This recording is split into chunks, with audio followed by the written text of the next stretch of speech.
major uphill task. Very well. However, others say that since the South African troops have been deployed over time to the DRC, les sources de la coordination territoriale de la société civile précisent que c'est aux premières heures du matin que les combattants Wazalendo ont lancé un assaut sur les positions des rebelles situées dans les collines de Kabassé et Kagano.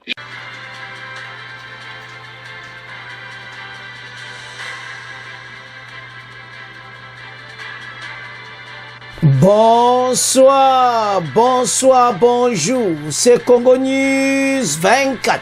Bande Konanga, comme toujours avant de commencer notre émission, nous disons merci à Dieu.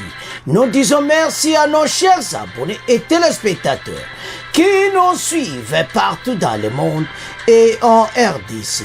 Bande Konanga, soyez les bienvenus. À la une, chers téléspectateurs, porte-parole du gouverneur Bandeko Siri Mwami, directeur de l'ANER et ses deux adjoints aux arrêts. Bandeko ezasomo ba arrestation do directeur principal ya ANER na Goma na adjoint na yebaza aux arrêts pour la communication na Kagame. Match eza mobulu, tous à la connecter, peut-être qu'on développe une émission parce que déjà porte-parole ya gouverneur, ezo sala kito côté pour la gouverneur. Tous à la connecter. Deuxième point, chers téléspectateurs. Après l'échec de Sake, Kagame vers Conseil de sécurité de l'ONU, suivez le message Bande Konangai, o eza somo, oyo na Kagame a commis lettre na ONU, et voilà, MONUSCO, na SADC, dont azo sepelate ndenge nini, alliance et salami, comment bazo combattre bango. Donc, c'est quoi ndimi? Parce que wanga na kazana côté M23 ti. Alors, banamboka, tous à la connecter, puis à lobby na lettre na ye, et fachi, nan dashimie, banba longole na pouvoir. Tous à la connecter. Kaka na poana bandeko, on va parler sur sommet, oyokon, réunion, oyokozala na Addis Abeba. Ce soir, Zoa Lorenzo akozala présent, Union africaine, dont Masolo sur Est. Bokoyoka kusema ba message oyo facha memi akora Luanda. Kleboa. Troisième point, chers téléspectateurs, la bataille de Sacha. Combat entre Wazalendo et RDF M23 Bandeko Somo, les Waza baso sala vraiment solo, donc bazana kati do kalate Sacha na maboko na biso. Plusieurs capturés, badon e belen ba capturé bango, boko mona na émission oyo baza capturé. Tous à la connecter. Chers téléspectateurs, émission na bise bandi et commettant autosola ensemble masole amboka. Bande kotoko ban émission na bise sur l'arrestation ya Baja et ANER na Nord Kivu. Et puis porte-parole ya gouverneur militaire y est pas aux arrêts. Bande ko ezo sala propriété comment porte-parole ya gouverneur bakangai balobi te baona bato ANER wa bazo collaborer na RDF M23 donc bazo collaborer na Kagame. Alors bazo trahir mboka soto comprendre. Ba plan, ba waza bata renseignement. Alors bango tu baza transférer na Kinshasa. Bande ko toyeb sabino que pour le moment mboka ozo ke na direction mususu. Donc ba jezate tande bakangi bango. Bon comprendre que porte-parole ya gouverneur Siri Mwami aux arrêts. Bato ANER wana aux arrêts. Va transférer on dit à la Kinshasa pour collaboration avec l'ennemi. Alors, et le tonton le va aux années. Et ça que makamwane ko simba de soutenir l'era fachi. Ba kanga bango tout le monde. Mais le réseau ça la propriété porte-parole ya gouverneur. Donc déjà pour na pite Siri Mwami ils a qui to côté ponai. Mais banquette zo continue. Collaborer avec l'ennemi, déjà je trahir mboka. C'est total en début tombo zaki na front den to gagner yango na saki. Maintenant to za ko avancer. Bino bozo collaborer na ennemi, il faut bakanga bino. Chers téléspectateurs, nous avons dit que awa ba vraiment solo. dar foli sole zakati mais to kep sabino que réseaux sociaux za kuyinda Kagame mena na kati ya media oh wow. Et puis ceux qui sont RDC ba pesa media mbongo ba pesa ba information à lokuta tokeba yamoye sabaninga nyonso baya na Congo News 24 et pas wapi likaba lokuta za kati. Alors bakangi les agents ya ANER bazaba au cadre ya ANER na Goma o bazakuna bakangi ba batindi ba na Kinshasa makambo basi ba pexati makambo ba collaboration toza suna l'air wanati toza na l'air afachi deuxième mandat bazuyo directement bakangi botika ko collaborer na bato ya ba Rwanda oyo bazo bomaka bandeko na biso totanga o baloba ke yindi bandeko na ngai donc dossier eza somo parce que arrestation na bango donc partout on en parle parce que ça les propriétés jusqu'à ce que na porte-parole ya nani azana kati alors ezo sala pena kitoko te mais to avancer parce que match ezana cannabis toujours continuer pe to gagner bitumba oyo parce que ba aventurer nyonso les anti-valeurs oyo bazotia makambo wana tuno bulu.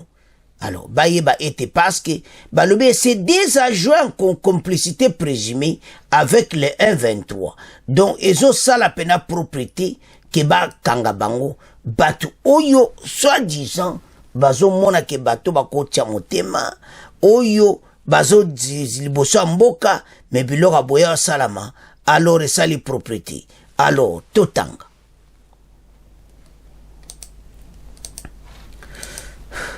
Porte-parole du gouverneur Sirimwami, directeur et des adjoints à Nerozare. Depuis le mardi 13 février, le directeur provincial de l'Agence nationale de renseignement, ces deux adjoints, qu'un porte-parole du gouverneur, ont été arrêtés à Goma. Ils sont accusés par la direction générale du renseignement militaire de complicité avec l'ennemi. Donc, oya renseignement militaire ne mutubakangi bango. Mais bango bato aneru le ba travailler ensemble. Na renseignement militaire ba edemboka. Bango bazo trahir. Ye wana porte-parole do mawatru. O tchepe na pite Sirimwami na situation difficile. Alors, les sources proches de l'affaire restent bande konanga que Donde Bazana en complicité avec la rébellion du E23 soutenue par le Rwanda, ils ont tous transféré à Kinshasa. Les sources proches de l'affaire restent moins bavardes, évoquant simplement des soupçons avec l'ennemi. Elle précise que ces personnes ont été appréhendées par les besoins d'une enquête en cours. Actuellement, elles sont détenues au sein de l'état-major général des renseignements militaires. De MEP, une source sécuritaire explique que les enquêtes établissent les preuves de complicité. Ces personnes seront traduites en justice. Sur le terrain, les FARDC appuyés par les jeunes Wazalendo consolident les positions à Sake Beremana, Sacha et une agglomération près de Sacha, occupée par les F-23 et tout ça quoi avancer bandeko nanga provoquant ainsi trafic suspension entre Sake et Minova sur la route nationale 2. La seule voie reste approvisionnée pour le pays. Alors, bandeko, eza somo passe tant to tala makambo oyo, tant to mona comment ba aventure ezoleka et comme temps oyo bateau yo bazala ozare et puis tokolanda bango parce que match oyo tozoke nango tina suka. Et puis tous les aventuriers bakosuka pe bakotika oyo baza kosala pona ko en complicité. Bandeko match ezana cannabis totalement l'heure est grave. Bandeko totangi bino mpenda batu ya ANER esa mawa le boyo landana pe umona bazana ba mpenda ba Congolais te ubie baza ba Congolais ba jimbongo ya ba Rwandais ba otrahir mboka bata boyfo bakanga bango te esa bino ke deuxième mandat pas de pitié ndeto lobawa baza transféré na Kinshasa baza ozare parce que ba trahir mboka baso collaborer na ennemi ennemi oyo azoboma bato na est bino ozokolabore na bango bakangi bango baza ba au cadre ya ANR na Goma. Et puis ce qui est grave, porte-parole ya Peter Sirimwani, gouverneur à Nord Kivu, porte-parole na ye moko na ye bakangi. Et ça la propriété. Alors mboka oyo il faut bato batika makambo oyo ba travailler na bolingo ya mboka batika koteka mboka epa ya Kagame emena bakangi bango baza transféré na Kinshasa bakosambisa bango bayeba tala toyesa bino deuxième mandat au Black Tea avion bala mo Kinshasa emena bako trahir bango en justice tose la mena suite ndenge nini makamango koleka parce que lero soko meki deuxième mandat za bakamutu ezala propre facha salwe plus de 0 heures di passé bazio mbala moko ozare donde bazana baza devant renseignement militaire parce que renseignement militaire mutu bakangi bango bakutu batanero bazo collaborer na ennemi mena banquette en cours toko zela suite toko pesa bino alors bana mboka tokomo tika premier point na bino tokomo kende na deuxième point. Chers téléspectateurs, tu comme la deuxième point na biso a tu divisant à peu près na deux parties. Bandeko toko banda nanu na lettre Kagame na Nations Unies. Kagame aketo lobaka lokola keko kofunda fachi na Ndashimie na Nations Unies.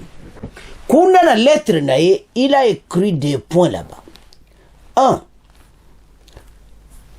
Collaboration ya MONUSCO na FARDC à l'est na SADC eza kosungati. Comment on y a permettre MONUSCO abundisa armée rwandaise M23. Omoni siko andimi siko azaiko wanga na lettre ye moko efundi eke bazo bunda na batu na ye. Yo za mutu ya ba M23 te. Oza mutu ya abi olobaka kutu oyo biso kuna makamwa toza te. Makamwa neza ba Congolais na ba Congolais. Omondo kangami yo moko encore pris la main dans le sac. Parce que yo olobaka ke biso toza oke ko funda fatike oko funda que pourquoi bango bazo collaborer na MONUSCO et puis bazo bundisa M23 na MONUSCO. Pande Kagame Suki, la bataille de Saki. Tala ndenge babomi bango, bande bakitseli bango, bino bozao lobo ke misol soki missile sol air wana. Oyo biso pe to loba ke on émission. Mais on a bombardé ba kufia ko sagana te. Ba wazelendo bibembe na nzela. Parce za makamo pena to ko chawati. Espandeko plusieurs morts. Mais ba Rwanda bakangi bazo témoigner. Bazo pekse bandeko na mbaya ko bunda na Congo bibembe. Mokonza mboka azana raison. Fachi Bemba balobi saki jamais ekokuye. Soki bakonzi baza koloba botika kolanda ba Rwandais. Tala Kagame ke kolela na Nations Unies. Biso batu dozaye kolela na Nations Unies et comme toura Kagame ke kolela. Donc tolo ba ke match baluki nango. Donc yo suko komo ke kolela nini. Yako jwa vraie vérité awa. Okoyo ka nouvelle oyo na okotanga yango très bien. O comprendre lettre Kagame pata bande ko mikolo yo ha. So yo ko guerre leso boka wa kango mboka wa botoli. Zala les. Loba na oke na Congo News 24 ke ko yoka sweza ya sulu. Yake pana biso tangi o comprendre bien voilà. O yoki pe radio na Kinshasa balobi wande ondimi yango. Keba réseaux sociaux za mobulu makamba lokuta.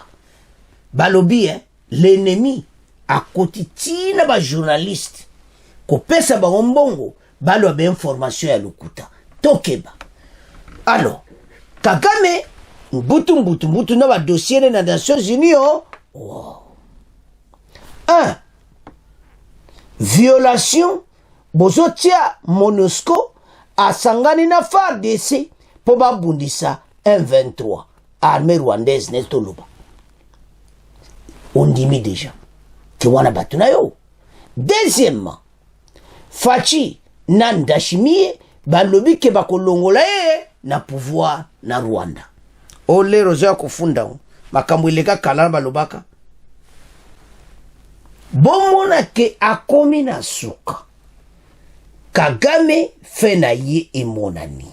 Il a mené des problèmes sérieux akomi ke no funda Faci na ONU. Nano funditi. Comment on a point que c'est nous maintenant, parce que tabandeko, ce beau tanga ba livre, ozo comprendre bateau bazo comment pour na Congo, na Rwanda. Nous sommes un grand pays. À l'iro bisoto oke nango, avec son excellence le président de la République, nzela zo memamboka, na armée ndenge zo tongama, na la montée en puissance des okende. Kagame, waneza lettre kaka liboso ba lettre monsieur koya Kagame akuma kolela nanu aleli te na Nations Unies pasi biso ze éléphant yazata mwa antilope omeke éléphant na antilope tabazana problème sérieux pour le moment bibembe na bibembe makama mikolo totanga. Après l'échec de ça que Kagame vers Conseil de sécurité de l'ONU, suivait les messages. Après Tokuya, na conférence, réunion, il y a Addis Abeba, toujours à Napouan. Dans une correspondance adressée le 12 février dernier à la présidence du Conseil de sécurité des Nations Unies, le gouvernement rwandais demande à l'ONU de ne pas fournir le soutien logistique à la mission de la SADC déployée dans l'est de la RDC. Balobi a koko aidé même SADC, a koko aidé même FARDC.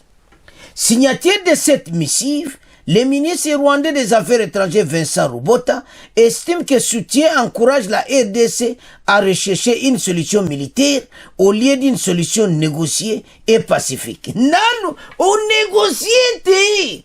Toko négocier Faci beta bango biloko marche en avant nanu balelite kalate toko yoka bango appuyant la rébellion du M23 RDF qui avance en offensive dans la province du Nord Kivu.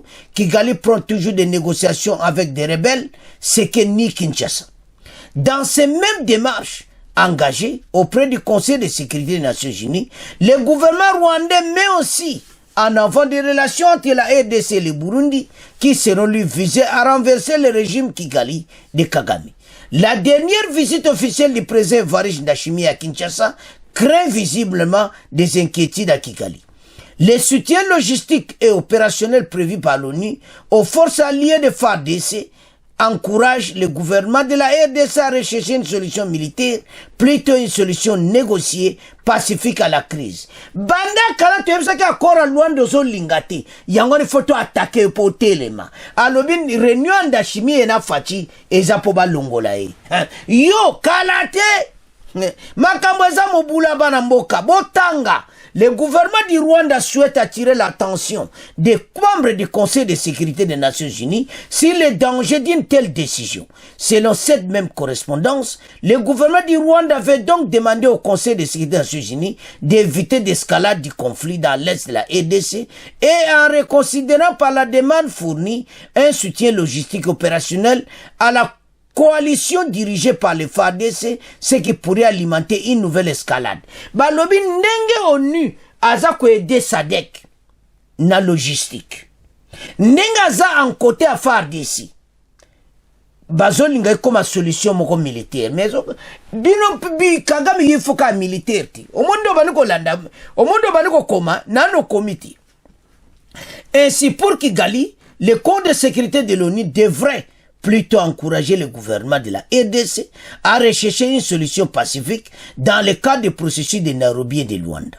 Le gouvernement du Rwanda est disposé, prêt à jouer son rôle en soutenant la résolution pacifique du conflit dans l'est de la RDC. Dans l'intervalle, le gouvernement du Rwanda continuera à prendre des mesures préventives et défensives contre l'intention déclarée des présidents de la RDC du Burundi de renverser le gouvernement du Rwanda et contre la menace posée par les forces génocidaires rwandaises opérant dans l'est de la RDC, as-tu lu dans cette missive.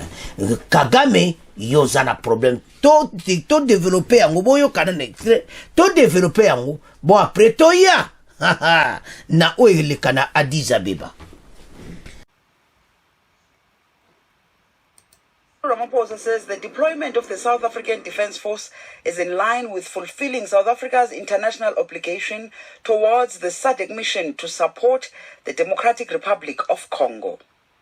South Africa has deployed almost 3,000 soldiers to the conflict-ridden Eastern DRC. They will work alongside DRC security forces as well as troops from Tanzania and Malawi in fighting rebel groups, most prominently the M23 rebels, and bring peace and security to the region. Major uphill task. However, many analysts in South Africa predict a major uphill task. Very well. However, others say that since the South African troops have been deployed over time to the DRC, the task might not be as difficult as anticipated.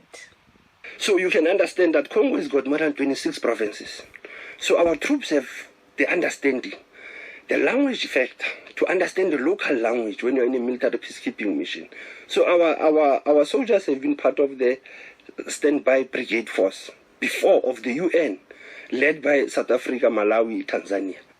The troops from the SADC, led by the South African military, are replacing a regional force from East Africa, whilst the United Nations peacekeeping mission MONUSCO is set to wrap up operations there this year. That will end 20 years of UN efforts to maintain order in the region. Resources. The South African presidency says that the operation will cost over 2 billion rand. The troops' mandate is until the end of this year. UN in Johannesburg, South Africa. Ne bandeliwa botali comment Afrique du Sud baza déterminé. Ya to teboti ko la information le kutaba lobi en anglais était président sud-africain a vraiment déterminé pour guerre les Cécile. Ba pesi ba vina bango le pour le ndeni ba armé wana se ba ko yeba ba ko attaquer ko ba lui ba kokoka pe ba ko silisa guerre wana. Ndenge ba avancer ki na ba pays mususu na Mozambique pe na RDC ba lobi SADC a réussir ko silisa ba groupe armé nyonso. Donc nde bozo mona biloko be hélicoptère ba ka minena ko sakanati donc e ko la déployer. Donc naba biloko nyonso ya omoni Kagame akembango amonaki SADC ngo amoni SADC azo ya pena biloko moto alors que biso moko fa déchet jato akapable siko soyo baksa SADC guerre ici. Kagame a un problème sérieux.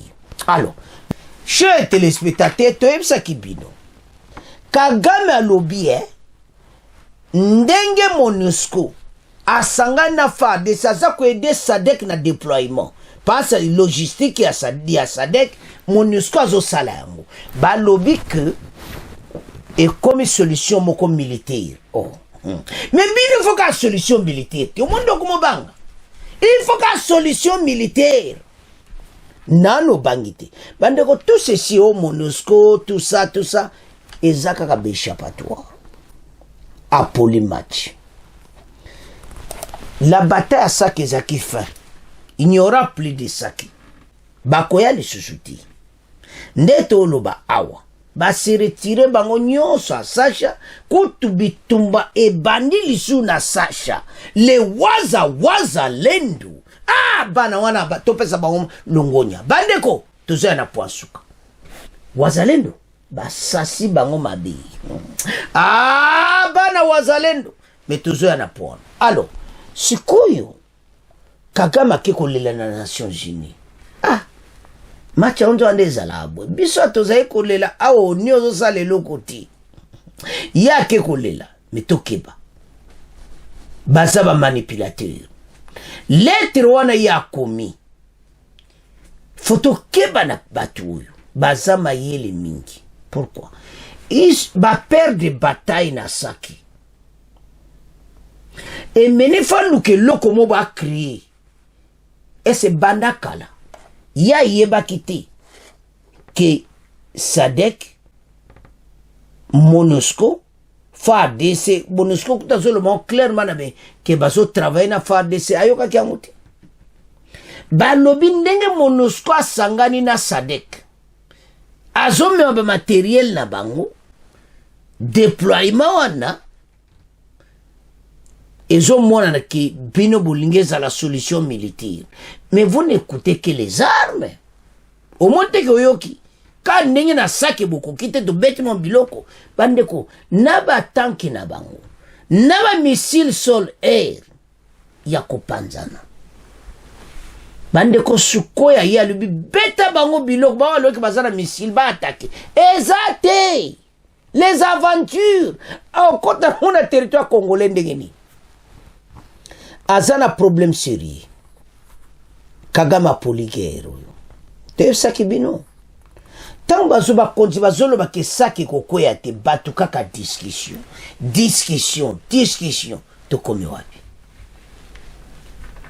non l'heure est grave congolais telema et comme tana biso to telema pour match ezana kana biso Kagame nde azolela wana manipulation pezana kati toke baba lettre ne akomaka parce que ça lettre officielle signée par le secrétaire ministre affaires étrangères à Rwanda ou a signé qui accord à Rwanda alobi oyo bozo sala wana aide mon oni akonko aider SADC et l'axe bozo lingi comme solution militaire mais kozala ka militaire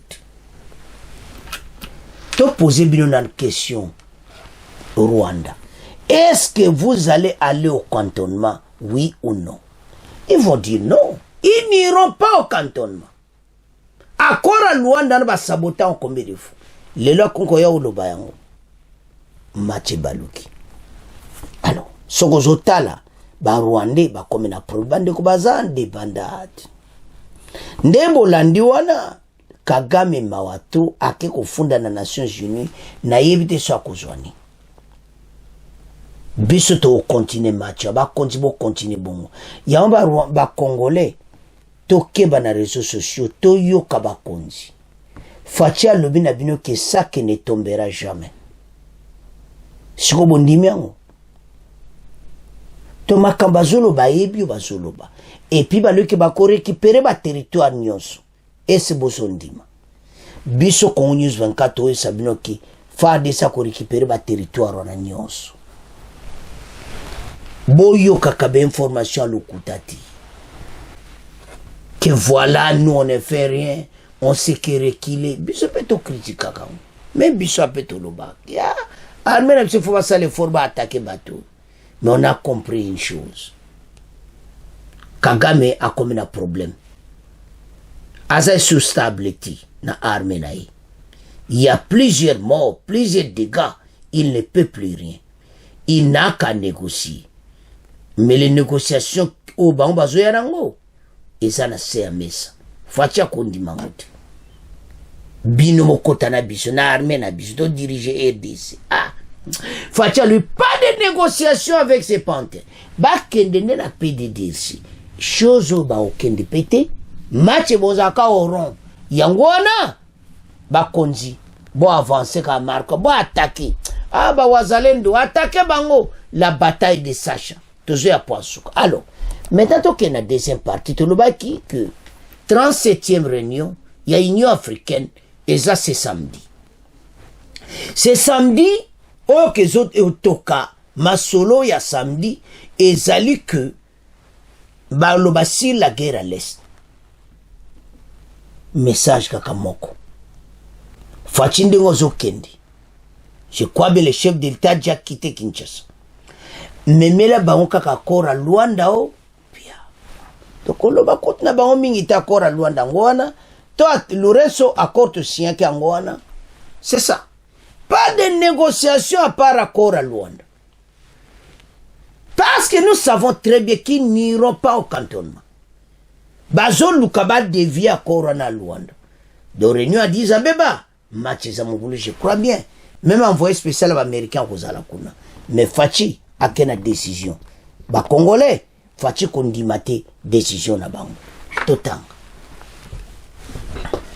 Donc soba loike match baluki nango sommet d'Addis Abeba, c'est l'organisation structurelle de la structure, et puis on va parler na guerre à l'est makampe ko leka kuna tokoyoka yango.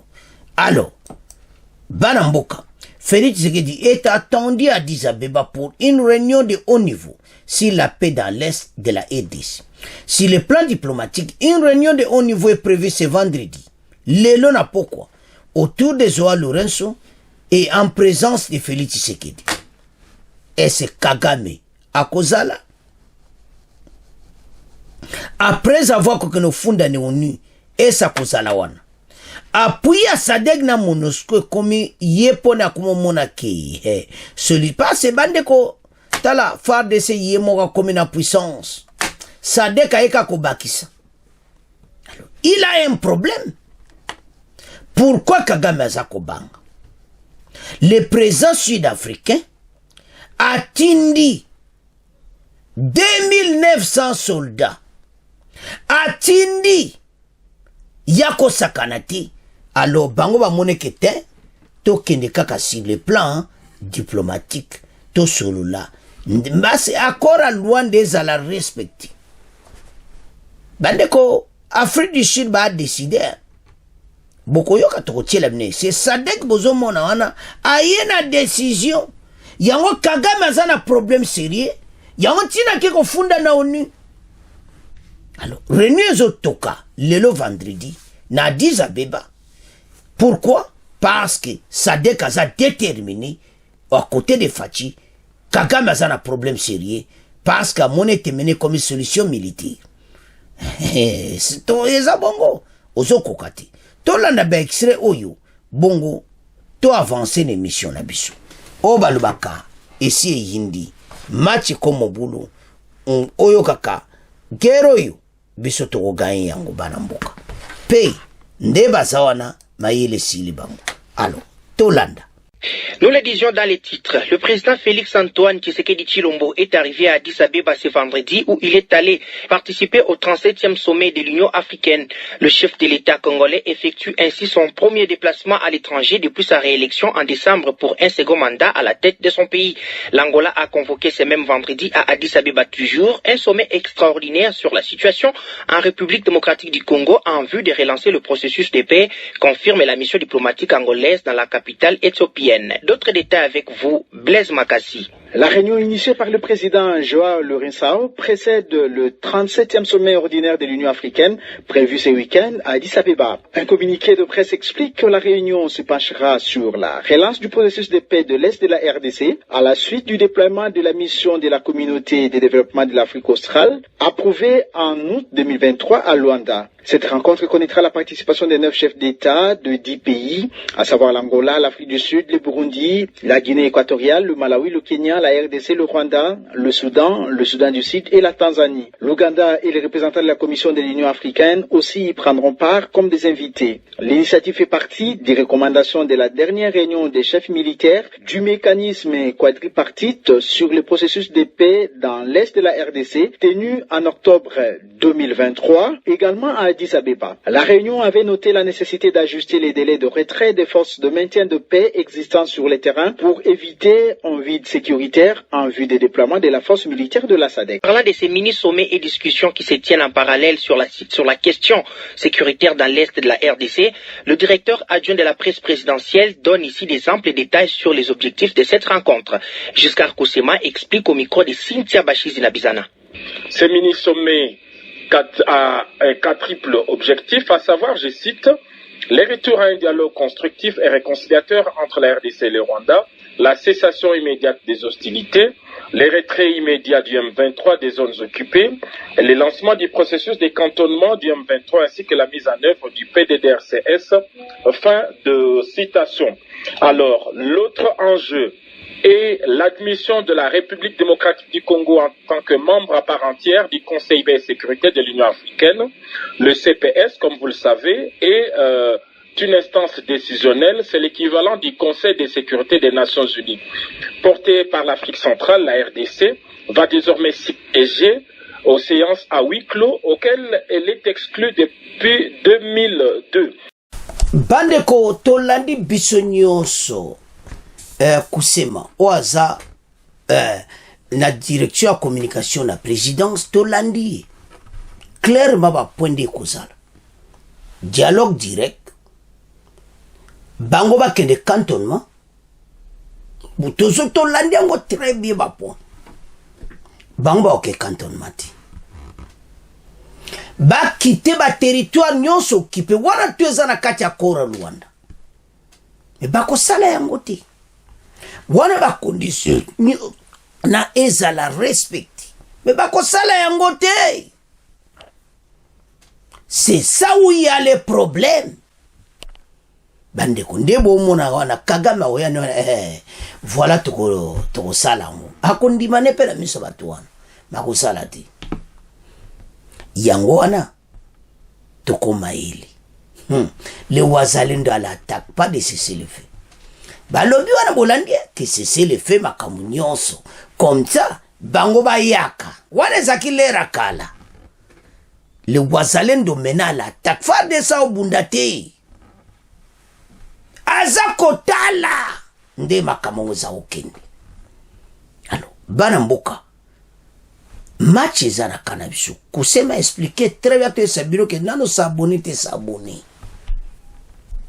ye azamu lobeli na présidence a expliquer so ba point nyos tolandi sokona ba point wana bosoma na ki masolo ezati ese bango ba ok canton.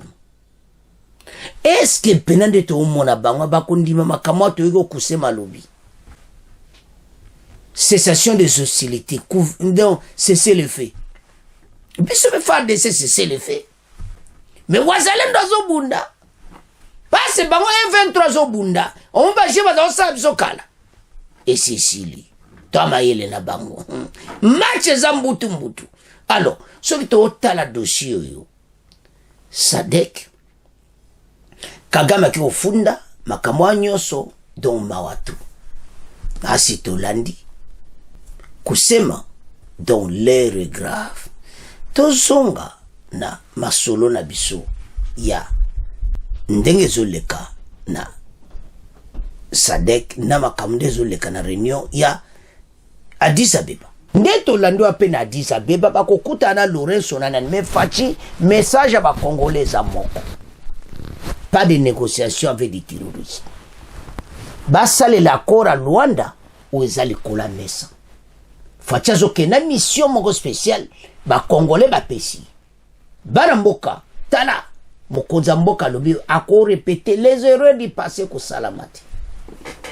Ayebi mene komitan oyo biso tous à la sima ya fa de se bendele koyate. Pourquoi? Parce que na sima na ye Bissonios nous a simanaï et puis maintenant collaboration na Sadek est différent na ya EAC. Ya auto tchelibino bango moko ba sud-africain ba lobby boy que bango baza déterminé aussi la guerre na l'est mais ba lobby c'est terrain on ko zandeni ba lobby que ba kozala bien de olani de quoi za ko expliquer que na la langue na kata forêt ba ko yeba ndeni makambo ne kozala pe ba yebi ndeni akosilisa guerre wana pe ba loyi ke ba réussir na ba mission belé ndenge wana de ekozala succès pe ba lobi que le 15 décembre 2024 fin mission à Sadek et c'est à pacifier groupe armé za sud tango Sadek bango mo ba sud africain bazolo ba yebi mais ya Kagame ndeza makaminene l'économie rwandaise zawana tanga so mona ba makambo to laksibina Sadek na ba blenda minene ale mengana sili okosila ba blenda Sadek za ko sakana te Kagame mayele sili aluka place ko batama na yebite so okota wapi dans l'heure grave pona Kagame. Alors bana mboka to landi wana Sadek vous te dis vraie information te sono s'abonner te s'abonner pas ça aux vraie information Olandi oyokinde balobi ke na Addis Abeba réunion kozala sikoyo bako sabino teke komio kuna bwe non fatia ke kuna na akora Luanda soki Kagame andimi akora Luanda o asinyaki bato batiki bitumba bakena PDDC chose est impossible tozomona tende bakondimango bato wana suka faut ba genoue bango yango tovanda nye totika bamakelele ofatia lobaki soki babeti bo totika kosala biloko wana guerre à l'est bakonzi bazo contrôle yango bayebisa sake kokwea te bomoni kekwei te la force à Sadek ndenge baza koya tozokumisa bango te na tomoni acte na bango te mais ça fait peur à Kagame déjà au monde que olé na oni lettre wana tanga ngobi alumi mais comment MONUSCO a comment collaborer oni a comment collaborer lisu na Sadek ils ont l'accès qui bozo lingeza la solution militaire mais ndebe no lingeza solution militaire. Pourquoi on passe à Kokiti? Kagame abundi à Koki même sakiti. Maintenant, zongi marche en arrière. Sikoto komo landai. Ba wazalendo. Ah, sala biloko. Alors, bana mboka. To landi biso nyonso to komo tika ngona bino. Lelo na pokwa na Addis Abeba masoleza kotoka. Fachi akena kora Luanda et puis Sadek nebo moni ba blende wana biloka moto. Yangwa neza kokita. Alors, ça fait la peur pour les ennemis. Alors, tu commences deuxième point na bino, tu commences na troisième point. Chers téléspectateurs, tu commences na point na biso les wazalendo. Bakosi biso mingi o cessé le feu wazalendo abiwana pona bango. Biso to zaba makama cessé le feu zati. Bandeko très tôt les matins. Les waza mutuba lança qui offensive. Allez, bango ba kesu ko attaquer côté musuba wazalendo baza plein à craquer. Macha mikolo ba wazalendo na kata terre. Omoni les stratégies. Donc Kagame maye les sili. Bande ko la bataille de Sacha. Et puis les wazalendo aza ko gagner terrain. Ndeto zalia baza ko bengana bango na Sacha le wazalendo baza pena na porte ya Sacha basi ba botoli mboko na mususu donc il y a des avancées beaucoup yo katoko tiela bino le wazalendo tala bandeko collaboration wazalendo fa décision kende propre passe ndemba za wana ka bazo bunda toko ya biloko likolo toko panza bango lisusu boko yoka ndenge nini baza koloba bakangi ebele tala ba wazalendo ko baza kosala bulo akosakana ti nde toloba awa armée rwandaise bakufi ebele boko yoka na émission oyo baye koloba bato bakangaki babani koloba secret nyonso boko yoka pe vidéo na so mona ki on réseaux sociaux ça pena ya solo des morts de le wazalendo masolo kitoko totanga oba lo bakaleur grave bataille de Sacha combat entre wazalendo RDF 23 des Rwandais de voka mort bakufa kosaganati. Les affrontements ont repris ce vendredi 16 février à Masisi entre les miliciens locaux appelés Wazalendo et RDF 23 sur l'axe Sacha. Bandeko oyo kakako sakanati. Par ce match oyo toujours gagné yango. Au sud de la cité de Sake dans la chefferie de Baoundi. Nord Kivu. Aucun bilan n'est disponible pour l'instant. Les sources de coordination territoriale de la société civile précisent que les combattants Wazalendo ont lancé un assaut. Bandeko, Wazalendo mutubalanda ya assaut sur Bango. Si plomba le territoire ba kolino na bozomona, ba Wazalendo à l'attaque. Oyo kaka lancé penda, Olé associe les positions des rebelles dans les collines de Kabase et Kagaru. Aux petites heures du matin, ce matin, Wazalendo mutabandaki. Jusqu'en fin de matinée, les tirs à l'arme lourds et légères étaient entendus dans les secteurs de Sacha, les rebelles ont creusé plusieurs trous de fusillés, coupant ainsi la route Burema Sake. Do ba tchétché mabulu a minduki. Po soge boyeka bo panzani. Mais wazalendo ase ayebi. Do il faut la bombarder ango, ba sukoi ba bombarder mabulu wana nyonso.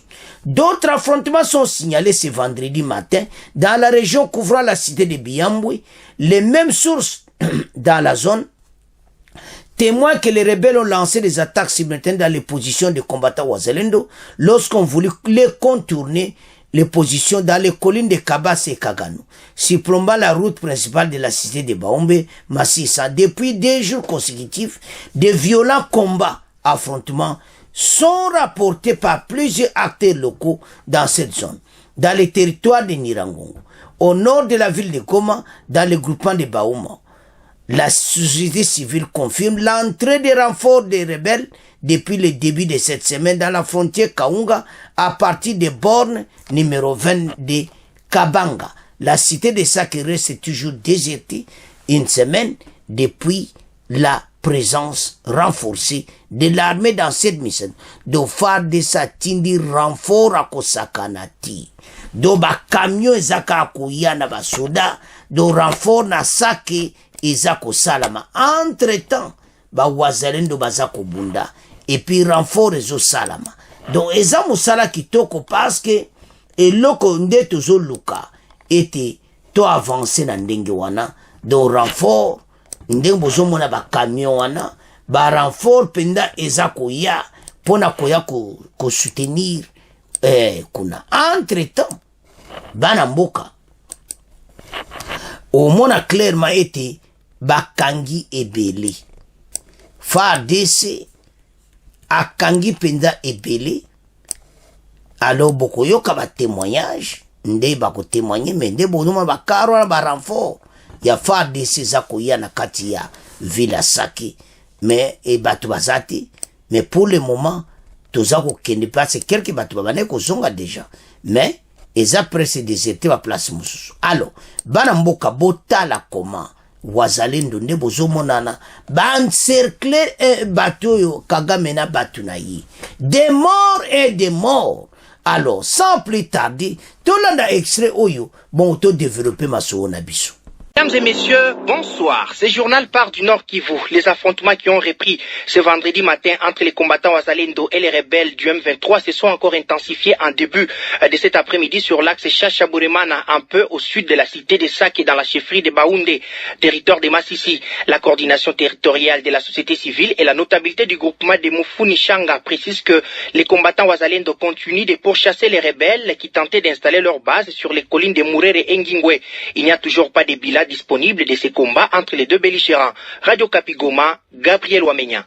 Les sources de la coordination territoriale de la société civile précisent que c'est aux premières heures du matin que les combattants Wazalendo ont lancé un assaut sur les positions des rebelles situées dans les collines de Kabase et Kagano. Jusqu'en fin d'après-midi, les tirs à l'arme lourde et légère se faisaient toujours entendre dans les secteurs de Chacha où les rebelles ont creusé plusieurs trous de fusiliers coupant ainsi la route Bweremana-Sake. Cependant, une accalmie s'observe dans la région couvrant la cité de Biambwe après les combats qui ont repris ce matin dans ce secteur. Les sources de la société civile dans la zone témoignent que les rebelles ont lancé des attaques simultanées contre les positions des combattants Wazalendo lorsqu'ils ont voulu contourner leurs positions sur les collines de Kabase et Kagano, surplombant la route principale entre la cité de Biambwe et le chef-lieu du territoire. Rappelons que la cité de Sake reste toujours désertée de ses habitants depuis plus d'une semaine maintenant, en dépit de la présence renforcée de l'armée dans cette municipalité. Goma.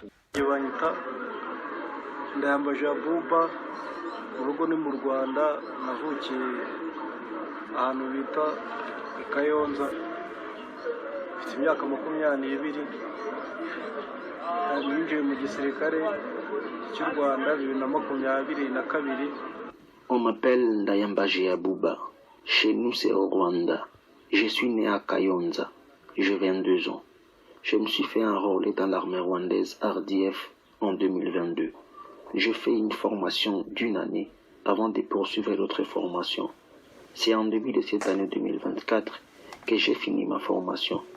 Après notre formation, on nous avait pris et amenés au Congo pour venir combattre tous ensemble avec nos amis. Aussitôt arrivés dans les villages du Congo, les affrontements ont commencé et l'on a pilonné notre position. Nombreux parmi mes compagnons d'armes sont morts, mais par la grâce, je fuis et je me suis retrouvé dans une position défardissée. Dans l'armée rwandaise, je le grade de privates. Mon numéro matricule est 14 28 51. J'ai fait ma prise d'armes au début de l'année 2024. Beaucoup de mes frères d'armes ont été tués ici au Congo. Le message que je peux envoyer à mes frères au Rwanda est que nous étions partis au Congo pour faire la guerre aux côtés du M23. Mais beaucoup de nos hommes ont été tués. Maintenant, je ne sais pas où se trouvent mes compagnons d'armes, mais je sais que nombreux sont morts et d'autres ont pris de directions inconnues. Mes parents sont aujourd'hui au Rwanda. Ma sœur s'appelle Samira et ma maman s'appelle Chantal. Je voudrais leur dire que j'ai été capturé et je suis encore en vie. Si Dieu le voudra, on se reverra.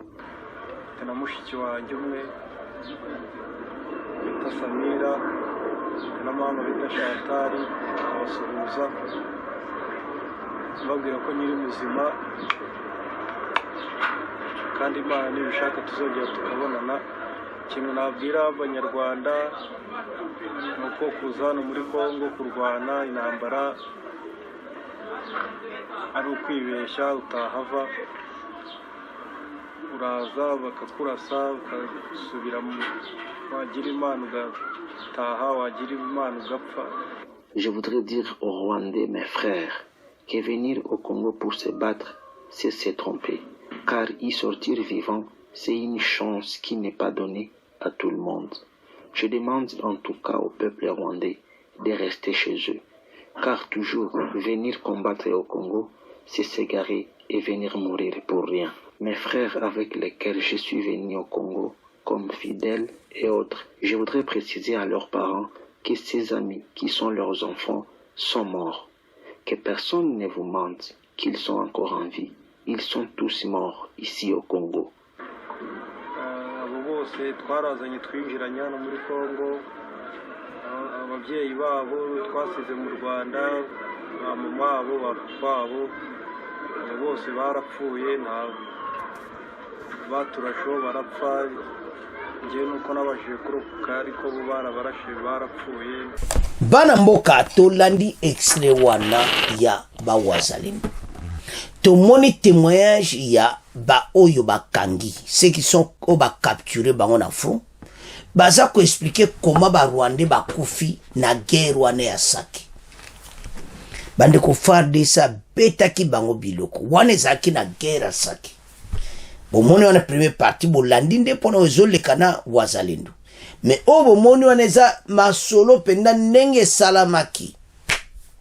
Bande ko de cadavres partout. Armée na biso bazo sala boulot. Oh boye na missile sol air wapian. Pourquoi beaucoup essaient Sukhoi tenta we bombarda kibino? Donc ba propagande ba Rwanda missile sol air ngwe koleka wapi? Ba propagande ba missile ngwe panzani wapi ke wapi? Congolais zala serre. Notre pays a na bonne voie. Banguna ba telemi na nzela na biso biso to gae macho. Et to esa bana mboka to telema ensemble. Pour tout vaincre Bitumbo, derrière les Wazalendo, tout le monde, tout ça derrière Fardis. Boyoki, Wazalendo muto attaque ki bango. Très tôt ce matin, attaque ki ba position na bango. Boyoki so bozaki di ba boyoki ango. Liboso zalaki oh voilà, comment ka bango ba attaque ka biso to attaque ati. Match changé. Ba esi Wazalendo aller de l'avant. Kuna tozo sola bino boza ko avancer. Parce que wane ze souffrir de cité. Wane zabana mboka ba défendre le territoire na ba. Bandeko, namba na basi ba jibinduki. Talande basile si ennemi na nzela. Bandeko bango ba yebi fori. Bango ba yebi zamba wana. Ba Rwanda ba yebi zamba wana penda te ceux qui viennent là.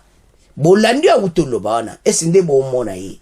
ayebi zamba Nord Kivu bakolo tabona Rwanda basaba entraînement militaire ndenge explique sikoyo biloko aboyi ndenge tolandi yo congolais okendaka koyoka ba information alukuta tabandeko s'abonner awa pe partager baninga ba s'abonner awa oyoka ka information kitoko chaque jour ozipe oyebi yango partage parce que maintenant réseaux sociaux eza koyinda na bata Kagame mba okoka bisoti alors ndeto landi soldat rwandais capturé et c'est boso monate ke bakufi ebele yemo kazoloba parce que sabande na Rwanda ke baye bakuyati abi azana grâce kazanvi baninga to yakina bomba kufi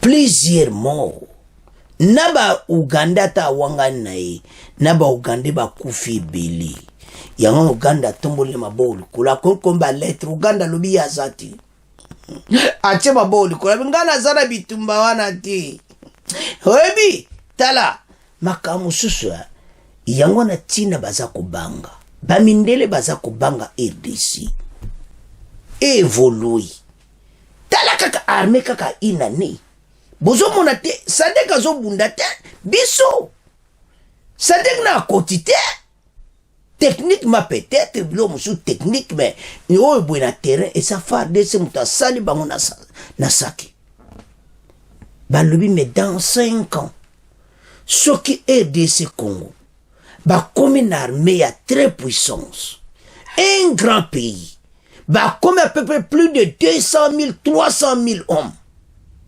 Mais Rwanda a un problème.